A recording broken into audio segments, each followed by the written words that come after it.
Tudo bem, pessoal? Sou o professor Felipe e vamos dar início a mais um vídeo do projeto Muito Bem, Carolina. E eu vou só apresentar um pequeno comentário, uma pequena interpretação sobre o filme São Paulo, uma Sinfonia da Metrópole. O que esse filme traz de reflexão para compreender o Brasil? Tanto o Brasil da década de 20 quanto o Brasil de hoje. O filme, primeiro, apresenta a ideia de uma São Paulo como um corpo social. Aí o início se dá, o corpo que desperta, as estradas como artéria que bombeia a circulação da cidade. Então, ele constrói uma unificação a partir dessa modernização, dessa nova metrópole. E qual que é a questão que está posta aqui?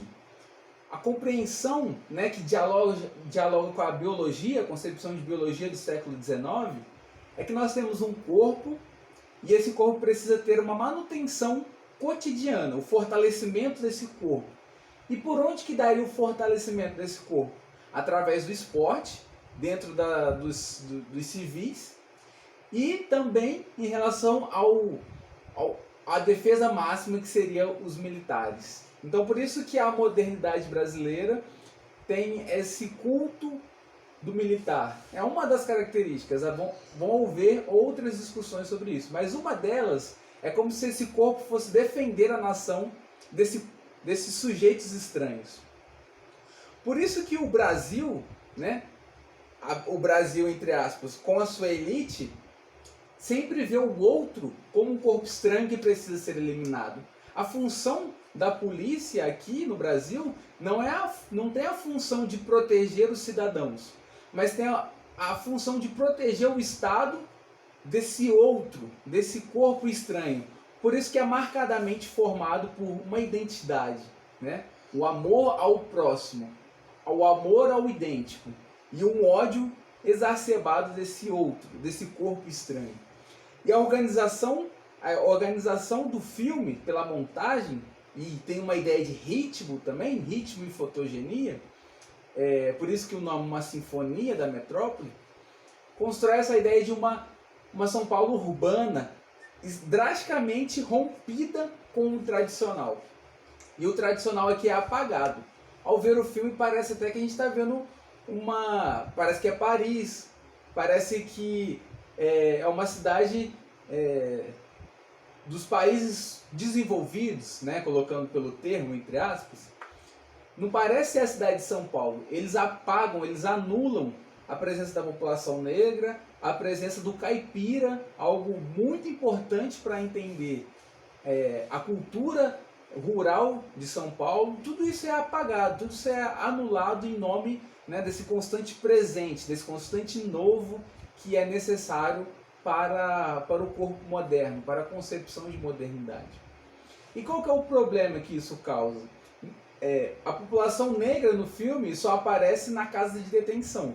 Isso já é ruim por si só, pelo estereótipo que cria. Parece que a população negra só existe nesses lugares de marginalização. E aí, como que eles apresentam a casa de detenção? Como um espaço de regeneração. Ou a igreja como também espaço de regeneração. Ou seja, gente, temos instituições que vão regenerar para a saúde desse corpo, para o bom funcionamento desse corpo. Então vê o outro diferente sempre como algo estranho que precisa ou ser eliminado, eliminação direta, ou a regeneração dele. Ele nunca é aceito pelo jeito dele.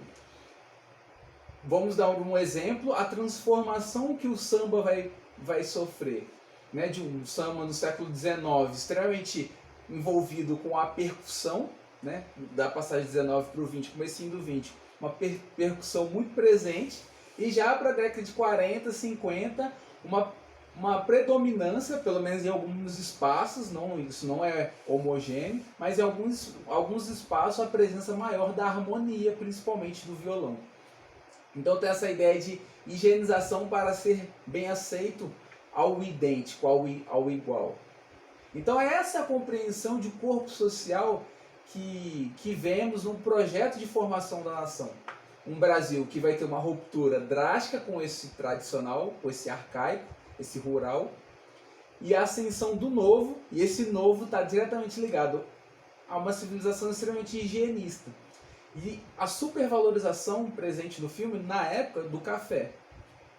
E olha como que é interessante. A corrupção do Brasil, por que é vago falar, o Brasil não dá certo por conta da corrupção? Será que é isso mesmo? Ou o problema é de projeto? Vou dar um exemplo. No filme, o café é visto como ouro verde. E os negros estão presentes na casa de detenção.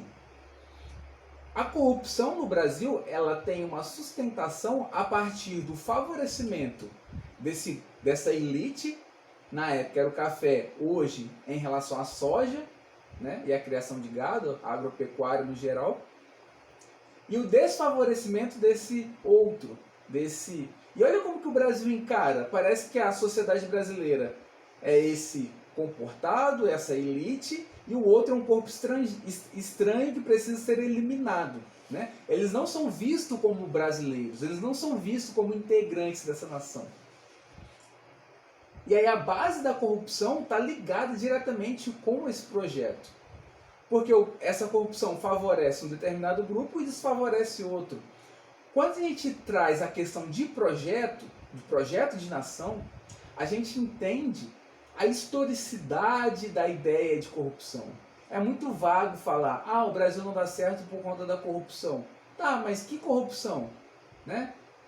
Parece que é um espectro, parece que é um espírito que ronda o Brasil, o espírito da corrupção. Cadê a materialidade? O que isso quer realmente dizer? Por que a corrupção funciona desse jeito e não de outro?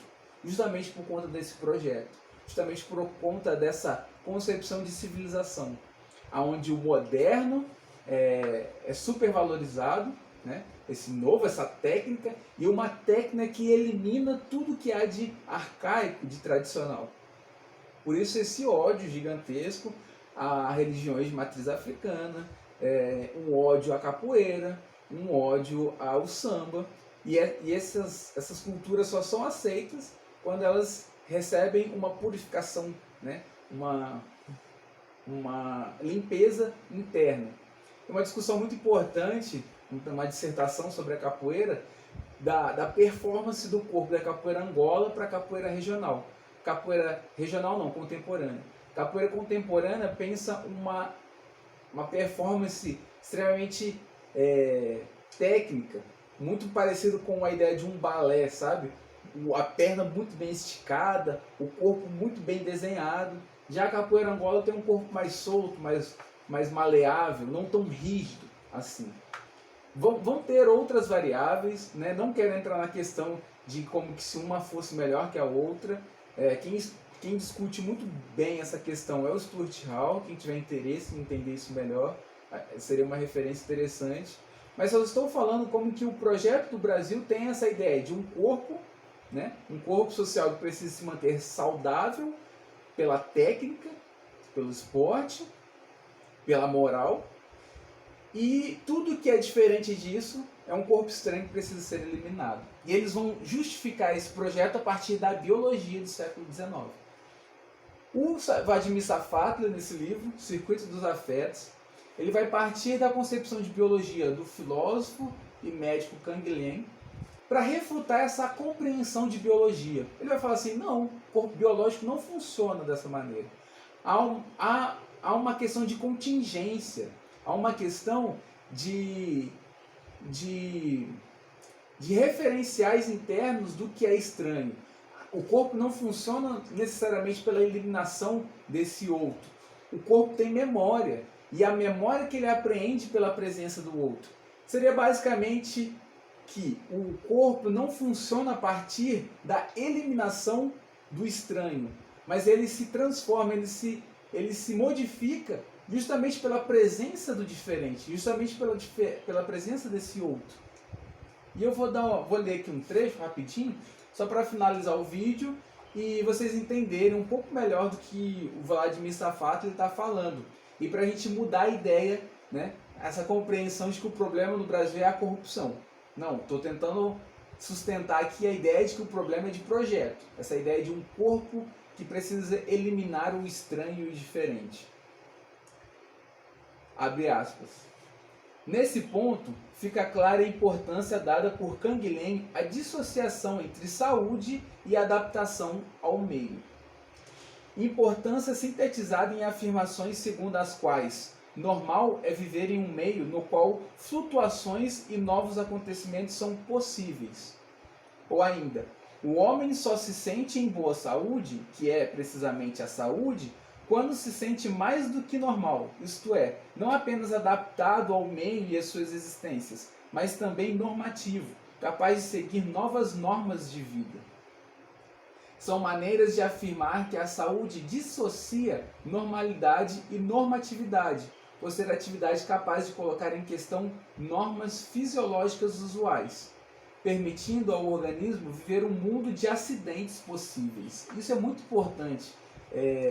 A questão do acidente, a questão do imprevisto, né, que está ligado à própria ideia de contingência. Permite o diferente internamente. Não é esse corpo rígido que elimina tudo que é estranho. O que implica uma noção de relação entre o organismo e o meio ambiente que não pode ser compreendido como simples adaptação e conformação a um sistema metaestável. Um organismo completamente adaptado e fixo, né, esse rígido no caso, é doente por não ter uma margem que lhe permita suportar as mudanças e infidelidades do meio. Por isso, compreendemos mal o organismo biológico quando vemos nele apenas um feixe de funções e órgãos que se submetem a padrões gerais de mensuração e quantificação. Mensuração e quantificação é algo muito ligado à técnica, né? Feixe de funções que respondem à exigência de ajustamento a um meio causalmente fechado. Esta vida seria o exemplo de uma razão que se transformou em princípios de autoconservação, princípio que tem em vista apenas as ilusões mecanicistas de uma visão de natureza digna do século XIX. Vida mutilada por não reconhecer mais suas potências de produção de valores. Por isso, a doença aparece necessariamente como fidelidade a uma norma única, né? A ideia de único, de identidade, né? Ela é o nome que damos a uma norma de vida que não tolera desvio algum das condições em que é válida. Daí a definição segundo a qual uma vida sã, uma vida confiante na sua existência, nos seus valores, é uma vida em flexão, uma vida flexível. Viver é organizar o meio a partir de um centro de referência, que não pode ele mesmo ser referido sem com isso perder a sua significação original. Olha como é importante isso daqui. Viver é organizar o meio a partir de um centro de referência que não pode, né, a gente tem uma referência, que não pode ele mesmo ser referido sem com isso perder sua significação original. Ele sempre irá perder sua significação original. A proposta desse corpo do projeto político de civilização brasileira não quer perder o seu referencial, ele quer manter, né, e eliminar tudo que é diferente, tudo que é estranho. Bom, a minha ideia foi essa, de tentar trabalhar com vocês a historicização da ideia de corrupção no Brasil, né? Como que a concepção de corrupção está ligado a esse projeto de um corpo saudável que elimina o que há de estranho, o que há de diferente. Por isso que a gente é tão fechado numa identidade. E pensar um pouco, né, de como que essa ideia de corrupção é vaga, ela não diz nada, ela não informa nada. Isso aí qualquer um fala, o problema do Brasil é a corrupção dos políticos. Ok, o que isso quer dizer? Né? Todo mundo fala isso e nada é alterado no sentido prático e social. Por quê? Porque a gente anula, a gente apaga a existência desse projeto. E o que precisa ser discutido efetivamente é o projeto. Por isso que há a semelhança direta, não direta, mas há uma semelhança muito presente entre a cidade de São Paulo exposta no filme e o que nós entendemos como cidade planejada, cidade organizada pelo projeto de sociedade da soja no Mato Grosso. E aí a gente pega a ideia de uma sociedade planejada, é a sociedade higienizada. É a sociedade onde apaga o que há a presença do outro.